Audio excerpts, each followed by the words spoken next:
Hi, welcome back to എൻ്റെ kitchen. ഇന്ന് Rawther special കാച്ചാറിൻ്റെ റെസിപ്പിയുമായിട്ടാണ് കേട്ടോ ഞാൻ എത്തിയിരിക്കുന്നത്. ഇതിനായിട്ട് 1/4 കിലോ തുവരപ്പരിപ്പ് എടുത്തിട്ടുണ്ട്. പിന്നെ ഒരു 125 ഗ്രാം കടലപ്പരിപ്പും കൂടെ എടുത്തിട്ടുണ്ട് കേട്ടോ. രണ്ടും ഒരുമിച്ചാണ് എടുത്തിരിക്കുന്നത്. ഇനി നമുക്കിത് 3-4 തവണ നല്ല വൃത്തിയായിട്ടൊന്ന് കഴുകിയെടുക്കാം. ഇതിപ്പോൾ ഇറച്ചി ഇടാത്ത കാച്ചാറാണ് കേട്ടോ ഉണ്ടാക്കുന്നത്. പരിപ്പിലോട്ട് 1 ടീസ്പൂൺ മഞ്ഞൾപ്പൊടിയും 2 പഴുത്ത തക്കാളി കട്ട് ചെയ്തതും കൂടെ ചേർത്ത് കൊടുത്ത് ആവശ്യത്തിന് വെള്ളവും കൂടെ ഒഴിച്ചിട്ട് നമുക്കിതൊന്ന് പ്രഷർ കുക്ക് ചെയ്തെടുക്കാം. ഇനിയിപ്പോൾ ഇറച്ചി ഇട്ട കാച്ചാറാണ് ആവശ്യമെങ്കിൽ മട്ടൻ്റെ എല്ലും കൊഴുപ്പും പരിപ്പിൻ്റെ ഒപ്പം ഈ സമയത്ത് ചേർത്ത് കൊടുത്തിട്ട് പ്രഷർ കുക്ക് ചെയ്തെടുത്താൽ മതി. കായ് എന്ന് പറഞ്ഞാൽ തമിഴിൽ പച്ചക്കറി എന്നാണ് കേട്ടോ അർത്ഥം. പച്ചക്കറിയും പരിപ്പും ഇറച്ചിയും കൂടി ഉണ്ടാക്കുന്ന ഈ കറിക്ക് പേരാണ് കായ്ച്ചാറ്. പാലക്കാട് പല ഭാഗത്തും ഇതിനെ ഷോർട്ടായിട്ട് കാച്ചാറ് എന്നും പറയാറുണ്ട്. അപ്പോൾ ഏതായാലും നമ്മുടെ പരിപ്പ് പ്രഷർ കുക്ക് ചെയ്ത് വെച്ചിട്ടുണ്ട്. 1 വിസിൽ വെച്ചിട്ടുണ്ടായിരുന്നു. എന്നിട്ട് അല്പനേരം കഴിഞ്ഞതും പ്രഷർ മുഴുവൻ കളഞ്ഞു വെച്ചിട്ടുണ്ട് കേട്ടോ. ഇനി നമുക്ക് പച്ചക്കറി വേവിക്കാനായിട്ട് നോക്കാം.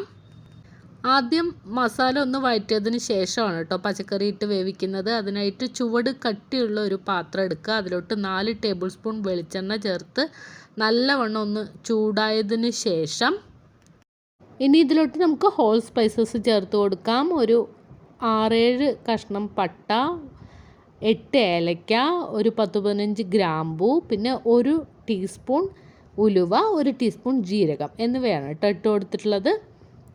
ഇതുപോലൊന്ന് ഒരുമിച്ച് ഇട്ട് കൊടുത്തിട്ട് ഒന്ന് പൊട്ടിച്ചെടുക്കാം. ഇനി ഇതിലോട്ട് 2 വലിയ സവോള നീളത്തിൽ അരിഞ്ഞു വെച്ചത് കൂടെ ചേർത്ത് കൊടുത്തിട്ട് നമുക്കിതൊന്ന് വഴറ്റിയെടുക്കണം. ഒരുപാട് വഴറ്റണം എന്നില്ല കേട്ടോ. സവോള ഒന്ന് ട്രാൻസ്പെറൻ്റ് ആവുന്നത് വരെയും മാത്രമാണ് ഞാനിത് വഴറ്റുന്നത്. ഈ ചെമ്പ് അധികം ചുവട് കട്ടിയില്ലാത്തത് കൊണ്ട് തന്നെ ഞാൻ ഫ്ലെയിമൊക്കെ ഇടയ്ക്കൊന്ന് അഡ്ജസ്റ്റ് ചെയ്തിട്ടാണ് റെഡിയാക്കി എടുക്കുന്നത്. സവോള ഒന്ന് ട്രാൻസ്പെറൻ്റായി വന്നിട്ടുണ്ട് കേട്ടോ. ഇനി ഇതിലോട്ട് 4 പച്ചമുളക് നടുവേ ഒന്ന് കീറിയതും പിന്നെ 2 തണ്ട് കറിവേപ്പിലയും കൂടെ ചേർത്ത് കൊടുത്തിട്ട് ഇതുപോലൊന്ന് മിക്സ് ചെയ്ത് കൊടുക്കുന്നുണ്ട്. ഇഞ്ചി, വെളുത്തുള്ളി, ചെറിയുള്ളി ഇത് 3ഉം പേസ്റ്റാക്കി വെച്ചിട്ടുണ്ട് കേട്ടോ. അതാണ് ചേർത്ത് കൊടുക്കുന്നത്. ഏകദേശം പറയുകയാണെങ്കിൽ 3 ടേബിൾ സ്പൂൺ ചെറിയുള്ളിയുടെ പേസ്റ്റും 2.5 ടേബിൾ സ്പൂൺ വെളുത്തുള്ളി പേസ്റ്റും 2 ടേബിൾ സ്പൂൺ ഇഞ്ചി പേസ്റ്റുമാണ് കേട്ടോ ഇതിലുള്ളത്. പിന്നെ അല്പം മല്ലിയിലയും പുതിനയിലയും കൂടെ ചേർത്ത് കൊടുത്തിട്ട് ലോ ഫ്ലെയിമിൽ വെച്ചിട്ട് ഞാനിതൊന്ന് വഴറ്റിയെടുക്കുന്നുണ്ട്. ഇതിപ്പോൾ പെട്ടെന്ന് അടുക്കി പിടിക്കും കേട്ടോ. അതുകൊണ്ട് കൈവിടാതെ ഇതുപോലെ നല്ലവണ്ണം ഒന്ന് മിക്സ് ചെയ്ത് കൊടുത്ത് വഴറ്റിയെടുക്കണം. ഇത് നന്നായിട്ടൊന്ന് വഴണ്ടി വന്നിട്ടുണ്ട്. ഇനി ഇതിലോട്ട് നമുക്ക് മസാലപ്പൊടികൾ ചേർത്ത് കൊടുക്കാം. 4 ടീസ്പൂൺ മുളക് പൊടി, 3 ടീസ്പൂൺ മല്ലിപ്പൊടി, 1 ടീസ്പൂൺ മഞ്ഞൾപ്പൊടിയും കൂടിയിട്ടാണ് കേട്ടോ ചേർത്തിട്ടുള്ളത്. ഇനി ഇതെല്ലാം കൂടിയിട്ട് നമുക്കൊന്ന് വഴറ്റിയെടുക്കണം. പിന്നെ ഞാൻ ചേർത്തിട്ടുള്ളത് പിരിയൻ മുളക് പൊടിയാണ് കേട്ടോ. അത്യാവശ്യം എരിവും ഉണ്ട്, അതുപോലെ തന്നെ നമുക്ക് നല്ല കളറും കിട്ടും. മസാലപ്പൊടിയും ചേർത്ത് നല്ലവണ്ണം ഇതുപോലൊന്ന് മിക്സ് ചെയ്തെടുത്തതിന് ശേഷം 2 വലിയ തക്കാളി കട്ട് ചെയ്തത് കൂടെ ചേർത്ത് കൊടുക്കുന്നുണ്ട്. നമുക്കിതെല്ലാം കൂടിയിട്ട് ഒന്നുകൂടെ ഒന്ന് വഴറ്റിയെടുക്കാം. ഫ്ലെയിമൊക്കെ ഒന്ന് അഡ്ജസ്റ്റ് ചെയ്ത് ഇത് നന്നായിട്ടൊന്ന് വഴറ്റിയെടുത്തിട്ടുണ്ട് കേട്ടോ. ഇനി നമുക്കിതിലോട്ട് 2 കിലോ കുമ്പളങ്ങ ക്ലീൻ ചെയ്ത് കഴുകി വൃത്തിയാക്കി വെച്ചത് ചേർത്ത് കൊടുത്തിട്ട് ഒന്ന് മിക്സ് ചെയ്തിട്ടെടുക്കാം. ഇതിപ്പോൾ നല്ല മൂത്ത കുമ്പളങ്ങയാണ് കേട്ടോ ഞാൻ എടുത്തിട്ടുള്ളത്. ഇതുപോലൊന്ന് ചെയ്തെടുക്കുമ്പോൾ കുമ്പളങ്ങയിൽ നല്ലവണ്ണം മസാല പിടിച്ച് കിട്ടുകയും ചെയ്യും. മാത്രമല്ല മറ്റ് പച്ചക്കറികൾ വേവുന്ന സമയം കൊണ്ട് നമുക്ക് കുമ്പളങ്ങയും വെന്ത് കിട്ടും. ഇതിപ്പോൾ നന്നായിട്ടൊന്ന് മിക്സ് ചെയ്തെടുത്തിട്ടുണ്ട് കേട്ടോ. ഇനി ഇതിലോട്ട് ബാക്കിയുള്ള പച്ചക്കറികളും കൂടെ ചേർത്ത് കൊടുക്കാം. ഞാനിവിടെ വാഴയ്ക്ക, മുരിങ്ങക്കായ, ഉരുളക്കിഴങ്ങ്, പിന്നെന്താ വഴുതനങ്ങ ഇതെല്ലാം കട്ട് ചെയ്ത് വെച്ചിട്ടുണ്ട് കേട്ടോ. അതാണ് ചേർത്ത് കൊടുക്കുന്നത്. ഈ പച്ചക്കറിയും കൂടെ ചേർത്ത് കൊടുത്തിട്ട് ഒന്നുകൂടെ ഒന്ന് നല്ലവണ്ണം ഒന്ന് മിക്സ് ചെയ്തെടുക്കുന്നുണ്ട്. ഇതിപ്പോൾ ഏകദേശം 15 അല്ലെങ്കിൽ 20 പേർക്ക് വിളമ്പാൻ പറ്റുന്ന അളവിലാണ് കേട്ടോ കറി ഉണ്ടാക്കുന്നത്. പച്ചക്കറിയുടെ എല്ലാ ഭാഗത്തും മസാല ഒന്ന് പുരണ്ട് കിട്ടുന്ന രീതിയിൽ നല്ലവണ്ണം ഒന്ന് മിക്സ് ചെയ്ത് കൊടുത്തതിന് ശേഷം പച്ചക്കറി മുങ്ങുന്ന രീതിയിൽ വെള്ളം ഒഴിച്ച് കൊടുക്കാം.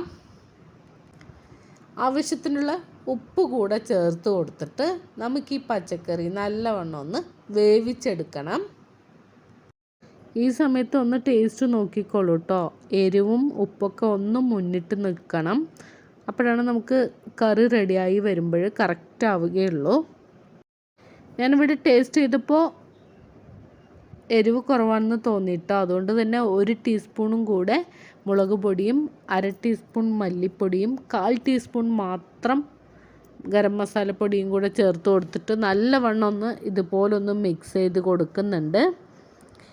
ഇനി ഫുൾ ഫ്ലെയിമിൽ വെച്ച് അടച്ചു വെച്ച് പച്ചക്കറി നന്നായിട്ടൊന്ന് കുക്ക് ചെയ്തിട്ടെടുക്കുന്നുണ്ട്. പച്ചക്കറി ഹാഫ് കുക്ക് ആവുമ്പോൾ ഇനി ഇതിലോട്ട് പുളിവെള്ളം ചേർത്ത് കൊടുക്കണം. ഞാനൊരു വലിയ നാരങ്ങയുടെ വലുപ്പത്തിലുള്ള പുളിയാണ് എടുത്തിട്ടുണ്ടായിരുന്നത്. വാളംപുളി ചൂടുവെള്ളത്തിലിട്ട് തിരുമ്മി പിഴിഞ്ഞ് ആ വെള്ളം മാത്രമാണ് കേട്ടോ ചേർത്ത് കൊടുത്തിട്ടുള്ളത്. ഇതൊന്നുകൂടെ ഒന്ന് മിക്സ് ചെയ്തെടുത്തിട്ട് അടച്ചു വെച്ചിട്ട് നമുക്ക് നല്ലവണ്ണം ഒന്ന് വേവിച്ചെടുക്കണം. പുളിയുടെ പച്ചമണം എല്ലാം മാറി പച്ചക്കറി നല്ലവണ്ണം ഒന്ന് വെന്ത് കിട്ടിയതിന് ശേഷം നമ്മൾ ആദ്യം പ്രഷർ കുക്ക് ചെയ്ത് വെച്ചിരിക്കുന്ന പരിപ്പ് ഇതിലോട്ട് ചേർത്ത് കൊടുക്കുകയാണ്. പകുതി പച്ചമാങ്ങ ഇതുപോലെ ഒന്ന് കഷ്ണങ്ങളാക്കിയതും കൂടെ ചേർത്ത് കൊടുത്തിട്ട് അടച്ചു വെച്ച് നമുക്കിതെല്ലാം കൂടിയിട്ട് നല്ലവണ്ണം ഒന്ന് തിളപ്പിച്ചെടുക്കണം. ഒരു വലിയ തേങ്ങയുടെ പാതി ബ്ലെൻഡറിൻ്റെ ജാറിലേക്ക് ഇട്ട് കൊടുത്തിട്ട് വെള്ളം ചേർക്കാതെ ഒന്ന് ഒതുക്കി എടുത്തിട്ടുണ്ട് കേട്ടോ. അപ്പോൾ ആ തേങ്ങ മുഴുവനായിട്ടും കറിയിലോട്ട് ചേർത്ത് കൊടുക്കുന്നുണ്ട്. എന്നിട്ട് ഇത് നല്ലവണ്ണം ഒന്ന് തിളപ്പിച്ചെടുക്കാം കേട്ടോ. നമ്മുടെ കറി റെഡി ആയിട്ടുണ്ട്. തീ ഓഫ് ചെയ്ത് കൊടുത്തതിന് ശേഷം ഒന്ന് അടച്ച് വെക്കുന്നുണ്ട്. ഇനി ഇതിലോട്ടുള്ള വറവ് റെഡിയാക്കാം. അതിനായിട്ട് വെളിച്ചെണ്ണ നല്ലവണ്ണം ഒന്ന് ചൂടാക്കി എടുത്തിട്ടുണ്ട്. 1 ടീസ്പൂൺ കടുക് ചേർത്തിട്ട് ഒന്ന് പൊട്ടിച്ചെടുക്കാം. ഇനി ഇതിലോട്ട് 1 ടീസ്പൂൺ ഉലുവയും 1 ടീസ്പൂൺ ജീരകവും ചേർത്ത് ഒന്ന് മൂപ്പിച്ചതിന് ശേഷം 4 ചെറിയുള്ളി അരിഞ്ഞതും 2 തണ്ട് കറിവേപ്പിലയും കൂടെ ചേർത്തിട്ട് ഒന്ന് വഴറ്റിയെടുക്കുക. എന്നിട്ട് ഈ വറവ് നമ്മുടെ കറിയിലോട്ട് ചേർത്ത് കൊടുത്തിട്ട് ഒന്ന് മിക്സ് ചെയ്ത് കൊടുക്കാം. ഇനിയിപ്പോൾ നോമ്പൊക്കെ വരികയല്ലേ, നെയ്ച്ചോറിൻ്റെ ഒപ്പമൊക്കെ കിഡിലൻ കോമ്പിനേഷൻ വരുന്ന കറിയാണ്. കാച്ചാറിലെ പച്ചക്കറി കാലിയാവുന്ന വഴി അറിയില്ല കേട്ടോ. അത്രയും ടേസ്റ്റിയാണ്. ഇതുപോലൊന്ന് ട്രൈ ചെയ്ത് നോക്കൂ. എന്നിട്ട് ഫീഡ്ബാക്ക് കമൻറ്റ് ബോക്സിൽ അറിയിക്കൂ. പിന്നെ എപ്പോഴും പറയുന്നത് പോലെ തന്നെ ഈ വീഡിയോ ഇഷ്ടപ്പെട്ട് കഴിഞ്ഞാൽ ഒന്ന് ലൈക്ക് ചെയ്യാൻ നോക്കുക. സബ്സ്ക്രൈബ് ചെയ്യാതെ കാണുന്നവർ സബ്സ്ക്രൈബ് ചെയ്ത് സപ്പോർട്ട് ചെയ്യുക. മറ്റൊരു നല്ല വീഡിയോയുമായി വീണ്ടും കാണാം. അതുവരെയും ബൈ. Thank you.